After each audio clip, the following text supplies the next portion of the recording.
President Clinton, House Speaker Gingrich, and the threatened U.S. government shutdown. Many Americans could lose their paychecks. Others have their home mortgage payments go up. Report just in from the front. In Bosnia, the cold realities U.S. forces will be up against. And a reality check. This phone bank for hire for simulating, manipulating, and manufacturing special interest lobbying that really works. This is the CBS Evening News with Dan Rather. Good evening. President Clinton and Republicans in Congress are heading closer to the budget abyss and the possibility of the first U.S. government default on financial obligations in history. This, as President Clinton made it clear again today that he will veto any stopgap spending legislation designed to keep the government up and running after Monday night's budget deadline if it includes Republican conditions he considers extreme and unfair. Republicans took the dare today and began sending the president veto bait. Rita Braver reports. The House today finished work on temporary bills to keep the government functioning for the next few weeks. But the president is vowing to veto the measures, even if it forces a partial government shutdown, because he claims the bills, like the long-term Republican budget, will harm the country more. Last night, Republicans in Congress voted to raise Medicare premiums. They voted to cut education and to cut it deeply. And they voted to overturn 3 decades of bipartisan environmental safeguards. The Senate won't actually complete the bills till Monday, so Mr. Clinton took a swing at Congress for recessing today. I believe Congress should stay in this weekend and finish this work. But it was the president's golf swing that caused the real fracas. News that he'd headed out to the links today landed in the House of Representatives like a shot into a sand trap. Clinton made a quick trip to the White House briefing room and then went golfing. Republican members made it their theme of the day. Their leaders quick to grasp a public relations bonanza. How can you all take seriously a man who says we should go in and work and then goes to play golf? I mean, at what point do you just break up laughing and think, nice chutzpah, but give us a break? I mean, you know, this is a guy who hasn't done any serious work this week. The White House, of course, takes strong exception to that. Now, tonight, the Republican leaders sent the president an invitation to come to the Capitol tomorrow to talk about the budget. But the White House says no meeting unless the Republicans have already moved closer to the president's position. That's not likely to have happened, Dan. Rita Braver. If the government does run out of money, President Clinton has already reviewed contingency plans to furlough and stop paying almost half the government's 2 million workers. Among services that would stop, benefit checks for veterans, national park visitor centers, and monuments. Also possibly taking a hit, your interest rates going higher, including variable home mortgage payments. Balkan leaders signed their first formal agreement in Ohio today. The leaders of Bosnia and Croatia agreed to go ahead with a political and economic federation within Bosnia. It's designed to balance the new power of the Bosnian Serbs. Secretary of State Christopher called it an important first step toward a full settlement. If and when any full settlement is reached, President Clinton has promised to send some 20,000 U.S. troops to help guarantee it on the ground. Plans call for the Americans to be deployed around the Muslim enclave of Tuzla. CBS News correspondent Alan Pizzi crossed the mountains to Tuzla for a rare visit. These are the front lines where the Americans will be deployed, and they're like no place today's U.S. military has ever gone before. Enemy trenches are within rifle shot of each other, manned by troops with little faith in the peace process. The Serb soldiers who live in the trenches like us may want peace, one Bosnian soldier said, but their political leaders are fanatics. American GIs who don't understand such thinking might talk to Almir Terzic. Only 23, he commands 100 Bosnian government troops in the hills around Tuzla. Wounded twice, Almir says that after what he has gone through for more than 3 years, he and his men are not prepared to step aside to make room for American troops. It's not that we don't trust the Americans, he says, but our families are close to this place, and we think they're safer if we are here. The U.S. troops will do more than just monitor these front lines. They'll also interact with the local population, the families of the soldiers out here. And while the Americans can expect a warm welcome, they won't be hailed as saviors. People around here have been through far too much to be impressed by mere good intentions. In Tuzla, a single shell from Serb lines killed more than 70 young people last spring. Their cemetery is where 14-year-olds like Jasna Hachimovic come instead of hanging out at the local equivalent of the mall. We clean the graves because they're our friends, and I don't like to see that dirty, and I love them. Zineta Hidanovic, a widow, lost her only son in the massacre. Only her grief is greater than her bitterness. The word America means something powerful, she says. They should have been here 2 years ago. Now I have nothing. But people here are also determined survivors. A cafe blown apart in the bombing has reopened, another place where America's newfound concern for Bosnia is viewed with skepticism. Well, I don't know. Maybe they care, but my question is, why would they suddenly care more now than 3 years ago? UN troops here also have doubts about the American deployment. Heavy armor will be the backbone of the U.S. operation, but the UN has found it makes already terrible roads even worse. And that won't be the only problem. Well, along the confrontation line,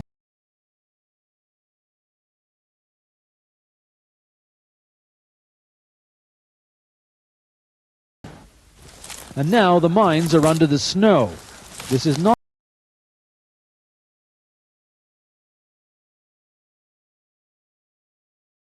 Still ahead on tonight's CBS Evening News, Dr. Bob Arnott with a tough look at new claims of a potential AIDS vaccine.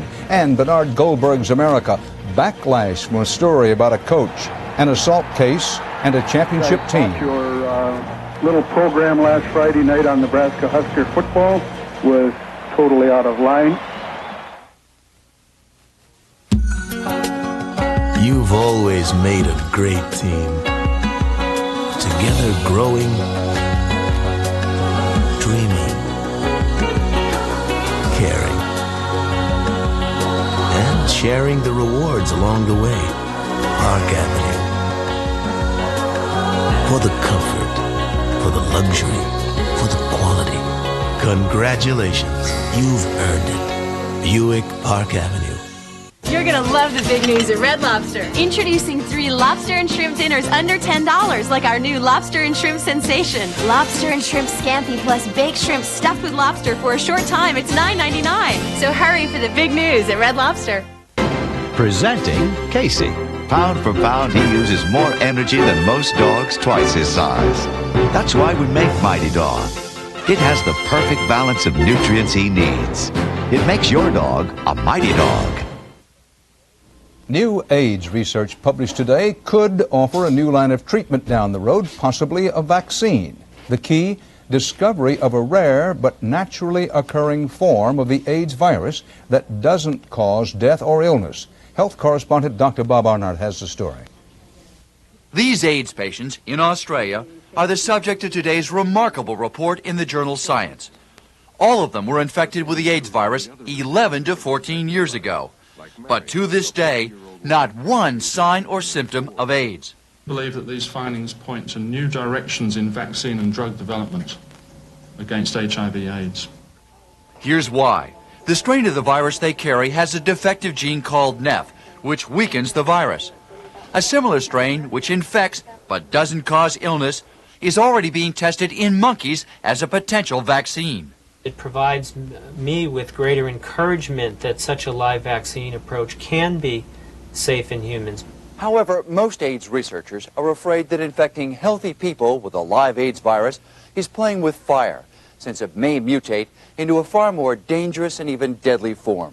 When you talk about the live attenuated, you only have the concept in an animal and a great reluctance among scientists and regulators to make that next step in human because predominantly of the safety issue.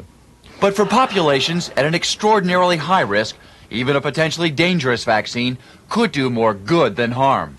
The important point to consider is whether a potentially risky vaccine approach still may have a great benefit in particular target populations. With AIDS at record levels in much of the developing world and no promising vaccine in sight, any action might seem preferable to none. Dr. Bob Arnott, CBS News, New York. Straight ahead, a reality check. high-tech lobbying, an amazing simulation designed to put real pressure on your congressman.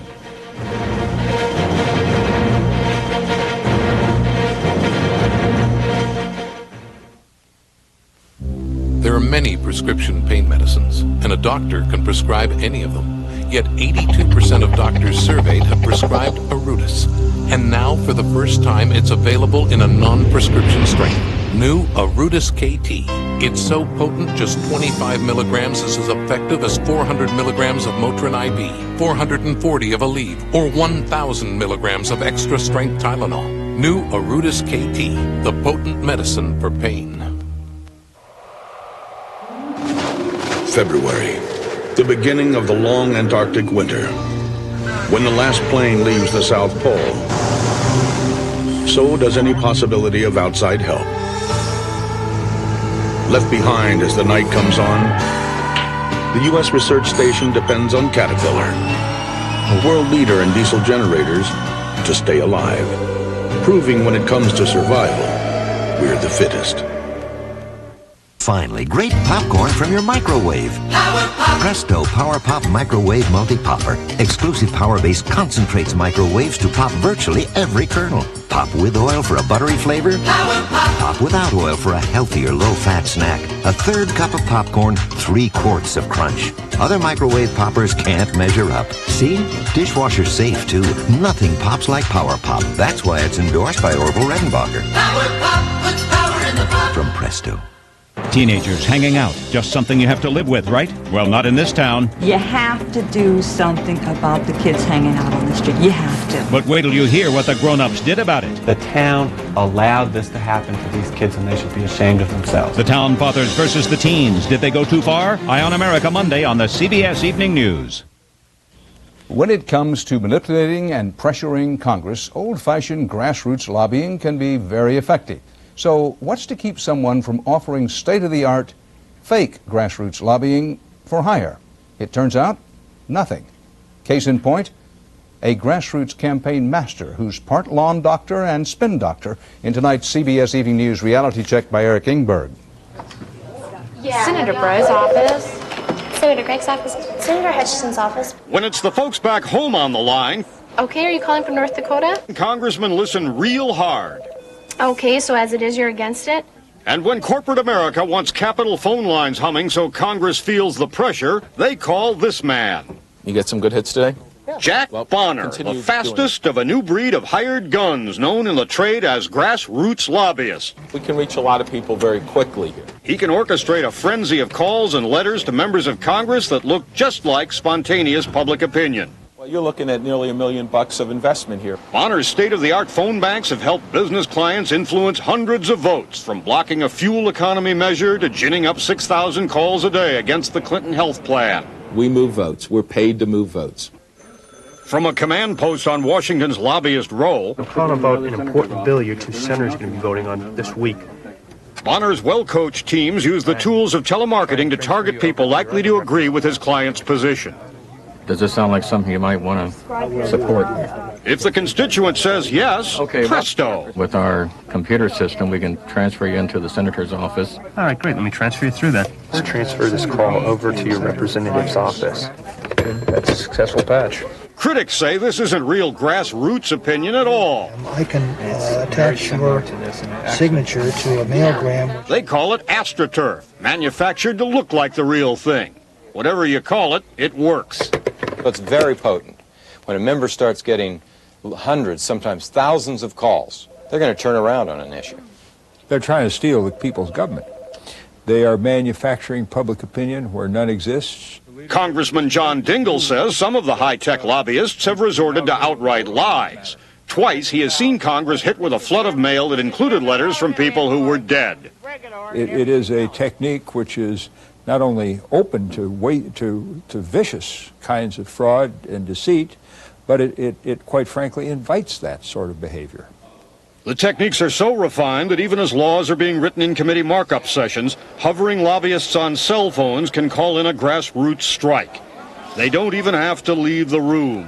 And for an added fee... Overnight, we've been able to get people to fly into town and actually get members of the Senate to walk out of a markup and meet with the person to discuss it. This is a mockery of grassroots.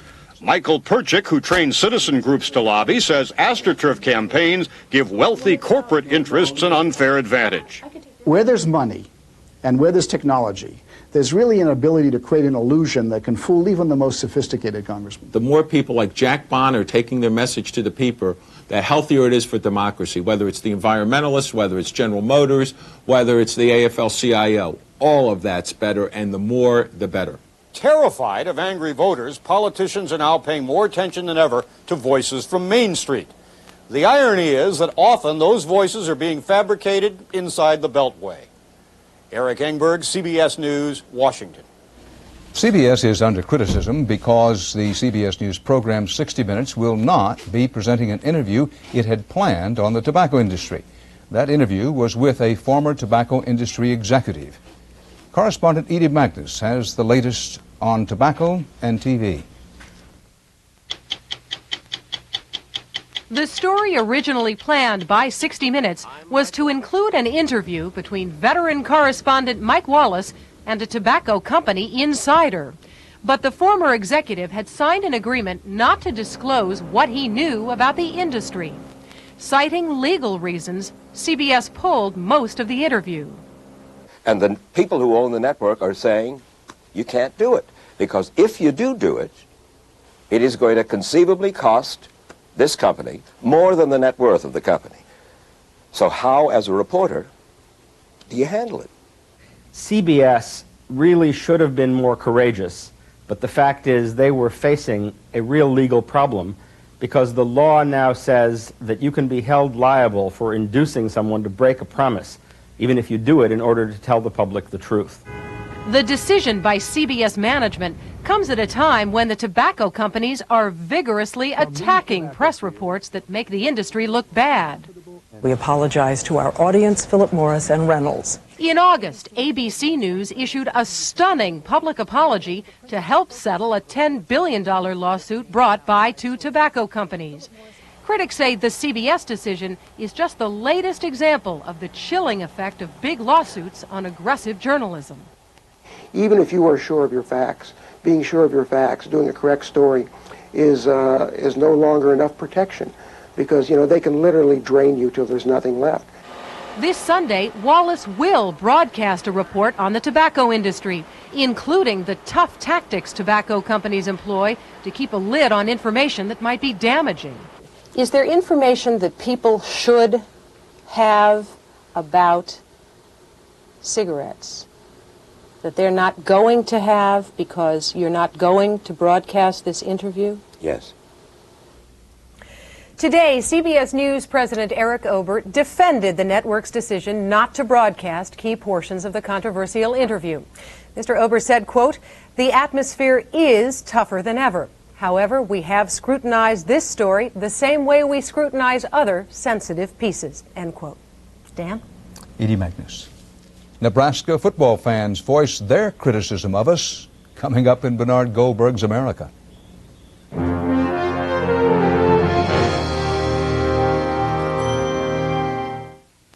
This is a really beautiful day. Soup weather. There's this cream of chicken with vegetables from Healthy Choice. That is rich stuff. Great big vegetables, lean chicken. Just makes you feel good. And only has 2 grams of fat. Beautiful. With Healthy Choice, I can eat what I like. Will that be a window or aisle? Sir, window. Aisle seat.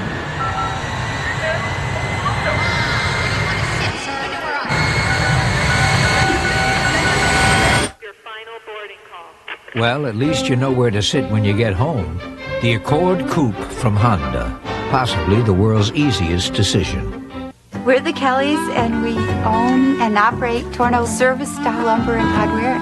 We try to be good neighbors. We've had some of the same customers since 1973. People come with problems, and we solve problems. He's great. The Service Star Good Neighbor sale is going on now. It offers terrific prices. We have Seaboard Wild Bird Food on sale and Mako Liquid Nails. Great prices, top quality products. You can come in, buy the product, renew some friendships, and leave with a good deal. You may be taking chances if you don't take a calcium supplement, and it could take 20 years or more to find out you needed one. By then, it may be too late. So which one should you take? Oscal. Compare Oscal to many store brands, which has been tested and proven effective in clinical studies. Oscal comes from a natural calcium source that retains its natural nutrients. Oscal. Recommended by more doctors. Oscal. And it costs only pennies more a day. Don't take chances. Take Oscal. There are those among us with very simple tastes. They only want the best. And for them, there's Fancy Feast gourmet cat food. Exceptionally moist and delicious. Fancy Feast. Good taste is easy to recognize. I'm going to the show. Oksana Bayol, she'll shake up the ice and leave you spellbound. The Riders Ladies Skating Championships, Saturday. It's on CBS. Nobody blows smoke at you like the tobacco industry. What they've done to keep the public from knowing all there is to know about cigarettes. Sunday on 60 Minutes. Israeli police arrested a sixth suspect today in the assassination of Prime Minister Yitzhak Rabin. He is Michael Epstein, described as a 23-year-old engineering student from Tel Aviv. Police say they think he knew about plans to kill Rabin. At least in the short term, Rabin's death has brought a surge of support for the peace process he began with the Arabs. As correspondent Bob Simon reports, the movement is being energized by a new generation of Israelis. It's the kids who've taken the lead this week, everywhere. In front of Rabin's house, at the place where he was killed. Occasionally with their parents, but usually with each other. Sometimes praying, sometimes writing. Often still, silent, and alone. Surprisingly, all the people in Jerusalem were teenagers. Because we're in the age before the army, peace means more than us than maybe to our parents, because if there's going to be a war, we're going to be the one that's going to fight in it. These teenagers were born far from the Zionist struggle, far from the wars which seared their parents' lives. Their world was Pink Floyd, Pulp Fiction, and MTV. But if growing up means learning sadness, an entire generation was shocked into adulthood this week. I think all the time about his cold body lying there. Just lying there, and he can't do anything about it. And I want to shout him, get up. We need you. We want you to come here back. Classes were suspended. Kids went to school to bear witness, to realize that the lessons they'd been taught, that Israel was a different and special place, may have been wrong. I personally would never expect such a thing to happen here in Israel. I mean, in America, okay. I mean, it's like, but not in Israel. They learned something else this week, too. An old lesson. Never trust anyone over 30. Except, of course, Yitzhak Rabin. When we let the adults handle the situation, look what happened. In this most solemn time, what they've understood perhaps better than anything else is the danger of silence. I feel guilty. Guilty. I heard the people from the right screaming, Rabin is a killer, and I thought his way is the right way. But I never do anything about it. Rabin is dead and you'll never be quiet again. I can't allow it to myself. We must make sure that his death won't be for nothing. The Bible lesson of the week, in the words of the prophet Isaiah, and a little child shall lead them. Israelis can light candles and mourn and sing, but they cannot escape the question, what will become of their country? And there's no way for them to answer that now. But if there's a ray of light anywhere, it is in the eyes of these children, the children of Israel. Bob Simon, CBS News, Tel Aviv. Lasagna, sausage, and a spicy meatball. But you know I can't eat this. I'll be up all night with heartburn. Your appetizer.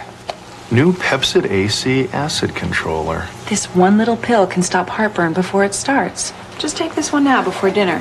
It'll prevent heartburn all night long. Bless you. Pepsid, now available without a prescription. I think it needs a little more spice. You can be heartburn-free with new Pepsid AC, the strongest, longest acid controller. Let me guess. One side of you craves easy chair comfort, while the other side itches for performance, right?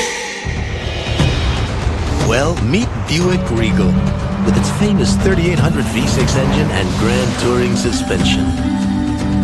Add to that an all-new interior with body-sensitive seats. And finally, there's a car for the two of you. Buick Regal. Hi, guys. Hi, Fran. How are you? Coffee and a jelly fill. Complete bran flakes. She stares like I can't make a change. What's with you? I look like this when I joined the force? Well, no. I eat junk all day. I come home, I say I'm going to work out. I never do. I got to do something. Thousands of people have started turning their lives around with 4 little words. Kellogg's Complete Bran Flakes. Hey, Fran. Can I make a switch here? I feel like I'm married to you. Kellogg's Complete Bran Flakes. It's a start. Would we claim the Norelco razor shaves closer than ever, without hundreds of tests to back it up? Say our precision groove helps the Norelco lift and cut system shave closer, without proof? No. We wouldn't say it's our closest shave ever without science, sensors, tests. But of all the tests that prove it's closer, the most convincing requires a personal touch. The Norelco razor, our closest shave ever. Fans of the #1 ranked University of Nebraska football team are displeased, to say the least, with a report by Bernard Goldberg on this program last week. Many objected to what he said about Coach Tom Osborne and the coach's reinstatement of a star player in trouble with the law, and they let us know in a flood of phone calls. Tonight, a follow-up in Bernard Goldberg's America.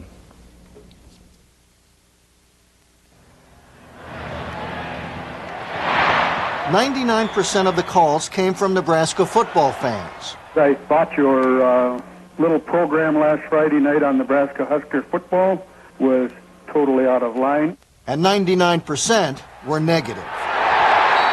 I just say shame on you. At the bottom of the slime pool. Your story was biased and inappropriate. Football is more than a game in Nebraska. It's the state's claim to fame. And a lot of Nebraskans see the Cornhuskers as a reflection of themselves and their values. Hardworking, loyal, decent. So, when we reported that Coach Tom Osborne had reinstated a superstar running back who beat up his ex-girlfriend and dragged her down a flight of steps by her hair, and when we suggested that Coach Osborne might actually have taken the player back in order to help win a second straight national championship, Nebraska fans saw red. Tom Osborne is probably one of the finest, best persons that could ever be in Nebraska or any place in the United States. He does not care about winning. What was it, a slow news day that you had to pick on him? Most Nebraskans, like most other Americans, don't get worked up over massacres in Bosnia or presidential debates or what's going on in Congress. Only a few things arouse our passion these days. Religion is one, sports is another. And in Nebraska, it's hard to tell one from the other. Eli Chesson is a Nebraska psychiatrist and Cornhusker fan who's writing a book about violent football players. How important is football here in Nebraska? It's really like a religion, and football fans here are true believers. Think he's exaggerating? Tom Osborne, although he does not walk on water, he clearly floats. So when Nebraska pride mixes with near religious fervor, it should be no surprise that we were seen not only as rude, but as sacrilegious. I'm Bernard Goldberg. I am a woman, and I do not believe any man should beat a woman. But what you have done tonight is beat our state. We hear you. With that in the tobacco business, this has been, well, an interesting week. Dan Rather reporting. I'll see you next week.